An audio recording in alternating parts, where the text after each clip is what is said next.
Is this you? Endlessly scrolling through pictures of beautiful homes on Instagram, Pinterest, and other social media channels, but never quite knowing how to replicate this in your own home?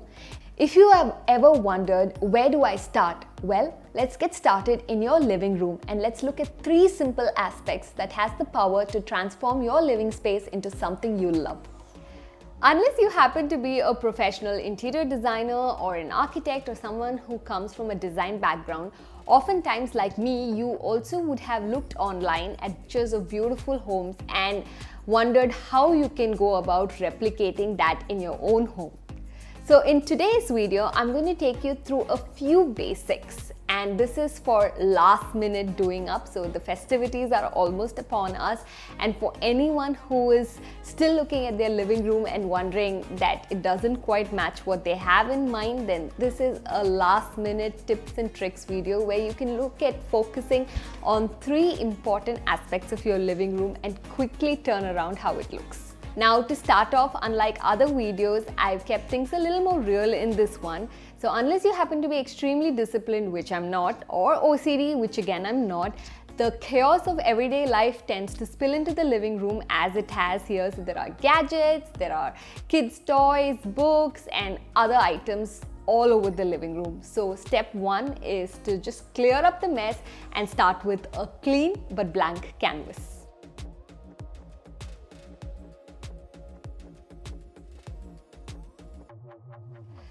So now that I've cleared the clutter from the living area, it's time to tackle the 3 aspects that can quickly and instantly turn around any living rooms.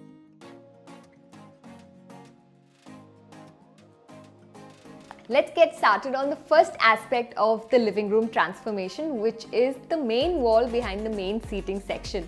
Now, when you're putting up any kind of art on the wall, you really want to take into consideration the width of your main seating solution, in this case, the couch. So now our couch here is about 6 feet wide. So I'll want to cover or span at least 2/3 of this width with art on the wall. So that is about 4 feet wide art on the wall, or different pieces of art, a gallery wall that spans 4 feet.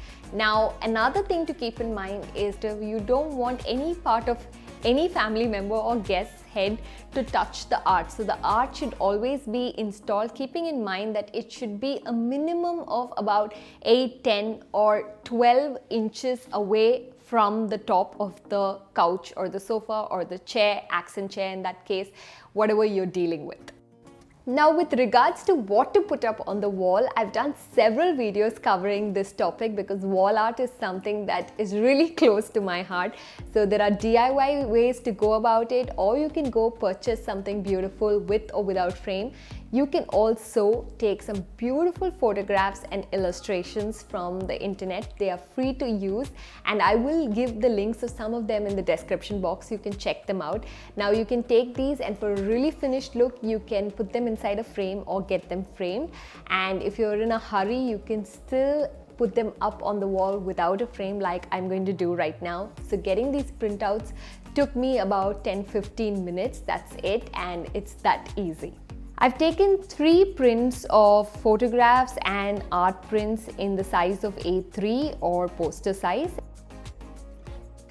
Now, I put the pictures within a white and black frame to mimic that of an actual frame, so that even in the case where I don't have a frame, they will still look good on the wall.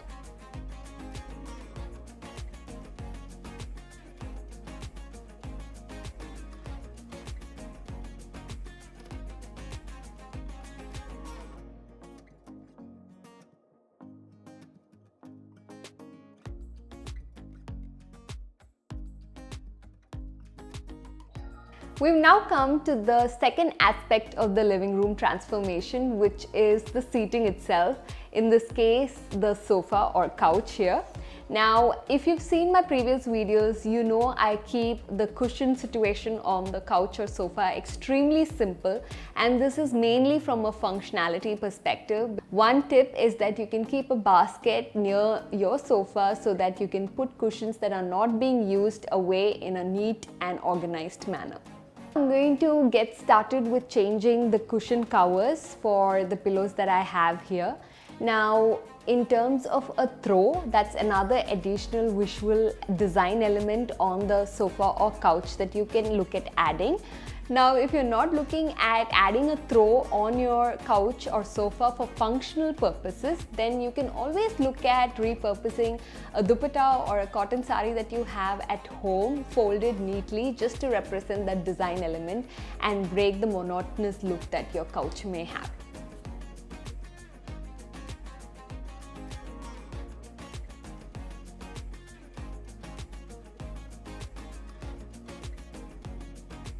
Next, we're going to look at tackling the third and final aspect of the living room transformation, which is the coffee table.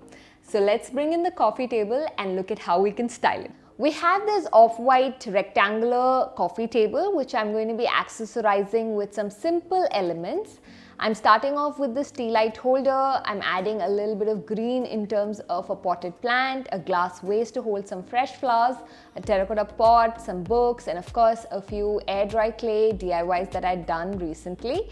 Now, put together like this, it looks like a mess, so we need to group them to make the most of these aspects, and I'm just going to show you how to do that. So now, in order to make it look aesthetic, I'm going to first start off by grouping a few items together, and for that purpose I'm going to bring in a tray. Now this can be an actual tray or it can be some sort of an organic shape like this wood slice here. It also ties in with the overall color scheme.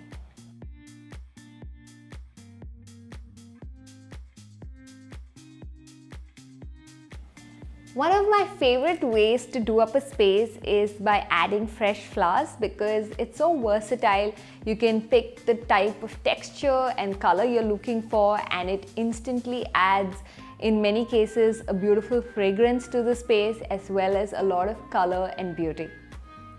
If designed correctly, the coffee table can be both a visual treat as well as a very functional aspect of the living room. So I'm going to actually look at doing an exclusive video on how you can style your coffee table, so do stay tuned for that. Now we've completed the third aspect of the living room transformation. In terms of lighting and everything else, I've just kept it very simple, but as a bonus, if you do not have an existing floor lamp or a side table lamp, you can always look at accessorizing the very humble yet beautiful fairy lights at home in very magical and innovative ways. I have a video on that as well, which I will link in the description box. Do check it out. And if you do not have any of those aspects, but you have like a nice indoor plant and you have some fairy lights, then you can use it on your plant in the evenings to add a very magical look to your living room. Now, an important aspect that I want to briefly touch on is how I've kept a certain color family in mind when I put together this transformation. So we've looked at three aspects of the living room, which is extremely easy to tackle: the main wall behind the seating area, the couch or sofa itself or any seating that you may have, and of course the coffee table in front of it. Now, while putting together this look, I went in for a family of red, oranges, maroons, blacks, a certain darker color palette that I've not worked with previously in any of the previous videos, so I just wanted to do something different. So if you've been just browsing pictures of Instagram homes and Pinterest homes, here is a chance for you to finally give some simple changes at your own home a try.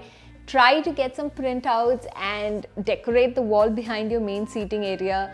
Try to just change around and play around with your cushion covers and placements to add into the overall color scheme, and of course pay some attention to your coffee table, and you can have a living room that you actually love.